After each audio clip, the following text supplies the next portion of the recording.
हाल ही में इंडिया में oil bonds को लेकर हर जगह चर्चाएं हो रही है क्योंकि देश की वित्त मंत्री निर्मला सीतारमण जी ने एक बयान दिया है कि देश में बढ़ते पेट्रोल और डीजल के दामों के पीछे असली वजह यूपीए गवर्नमेंट के द्वारा जारी किए गए ऑयल बॉन्ड्स हैं। इस वीडियो में हम जानेंगे कि ऑयल बॉन्ड क्या होते हैं, तेल के दाम बढ़ते कैसे हैं और सरकार जो कह रही है उसके पीछे की असली वजह क्या है और अंततः सरकार के बातों में कितनी सच्चाई है। तो चलिए शुरू से शुरू करते हैं। पहला सवाल, बॉन्ड किसे कहते हैं?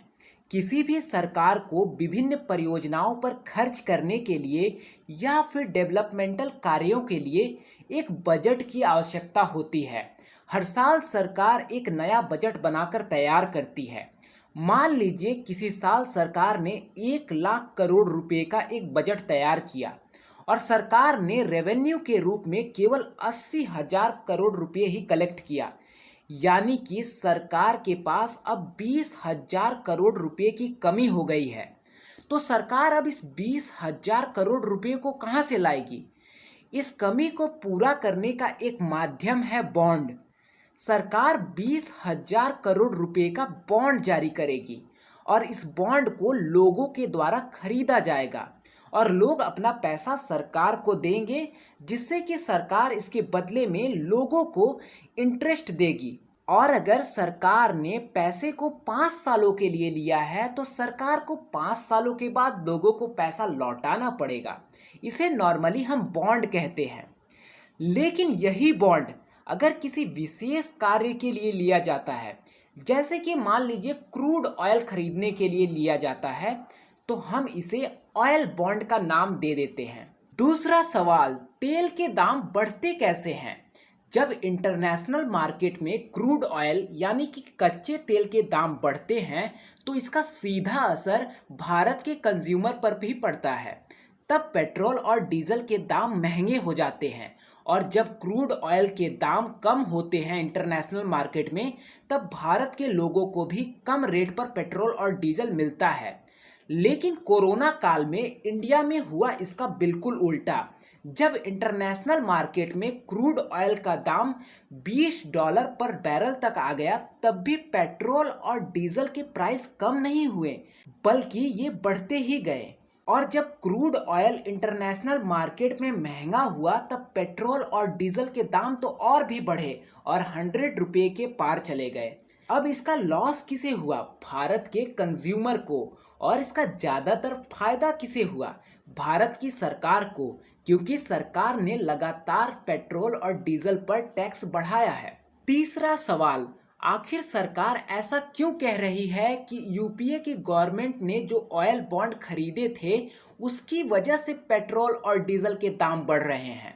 एक्चुअली एक समय हमारे देश में पेट्रोल या डीजल 50 रुपये में बेचे जाएंगे या फिर 60 रुपये में या फिर 70 रुपये में, इसका निर्णय सरकार करती थी और शर्त ये होती थी कि तेल का दाम न इससे ज़्यादा हो सकता है और न ही इससे कम। अब सवाल ये था कि जो कंपनियां 70 रुपये के पेट्रोल और डीजल को 60 रुपये में बेच रही हैं, उनके 10 रुपये के नुकसान को कौन भरेगा? पैसा तो सरकार को ही भरना पड़ेगा और ये पैसे कहाँ से आएंगे? बजट से। लेकिन यूपीए की गवर्नमेंट ने ये डिसीजन लिया कि अब हम ये पैसे बजट से नहीं भरेंगे और इसके लिए ऑयल बॉन्ड जारी कर देंगे। साल 2010 में पेट्रोल को डीरेगुलेट कर दिया और साल 2014 में एनडीए की सरकार ने डीजल को डीरेगुलेट कर दिया। अब हुआ यूं कि यूपीए की गवर्नमेंट ने लगभग 1.34 लाख करोड़ रुपए का बॉन्ड जारी कर दिया था और इन पैसों को उन ऑयल कंपनीज को दे दिया जो कि अब तक सब्सिडी पर ऑयल दे रहे थे। और इसी कारण एनडीए की गवर्नमेंट का कहना है कि यूपीए की सरकार ने ही ये पेमेंट किया था, जिसकी वजह से हमें आज इसके प्रिंसिपल अमाउंट को पे करना पड़ रहा है और इसके इंटरेस्ट को भी पे करना पड़ रहा है। और निर्मला सीतारमण ने बताया कि हम हर साल 9,000 करोड़ रुपए इंटरेस्ट के रूप में भर रहे हैं, जिसके कारण टैक्स ज़्यादा लगाया जा रहा है और जिससे तेल के दाम बढ़ रहे हैं। अब सवाल यह आता है कि सरकार ने पेट्रोल और डीजल पर टैक्स लगाकर आखिर कितने रुपये कलेक्ट किए। तो साल 2020-21 में सरकार ने 4.18 लाख करोड़ का कलेक्शन किया, जो कि सेंट्रल गवर्नमेंट का कलेक्शन है, और इसमें पिछले वर्षों की तुलना में 45.6% का जंप हुआ। पेट्रोलियम प्रोडक्ट्स पर एक्साइज ड्यूटी में 3.4 लाख करोड़ का इजाफा हुआ, जो कि पिछले वर्षों की तुलना में 74% अधिक है। लेकिन मैं बता दूं, सेंट्रल गवर्नमेंट इन पैसों का 42% हिस्सा स्टेट गवर्नमेंट को दे देती है, और लगभग हम सभी तेल की कीमतों का 54% हिस्सा केवल टैक्स भरते हैं। यानी कि अगर तेल का दाम 100 रुपये है तो हमने 54 रुपये केवल टैक्स भरा, और असली कीमत तेल की केवल 46 रुपये ही है।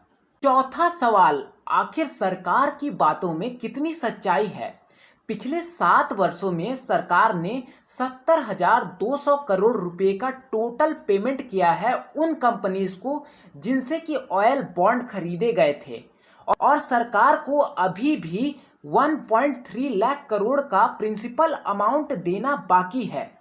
यानी कि 1.34 लाख करोड़ रुपए में से केवल 35,000 करोड़ रुपए ही प्रिंसिपल अमाउंट पे किए गए हैं, और बाकी के पैसे इंटरेस्ट अमाउंट के रूप में पे किए गए हैं। इससे पता चलता है कि सरकार ने जो पेट्रोल और डीजल से रेवेन्यू कलेक्ट किया, उसका 1/10वां भाग भी ऑयल कंपनीज को नहीं दिया।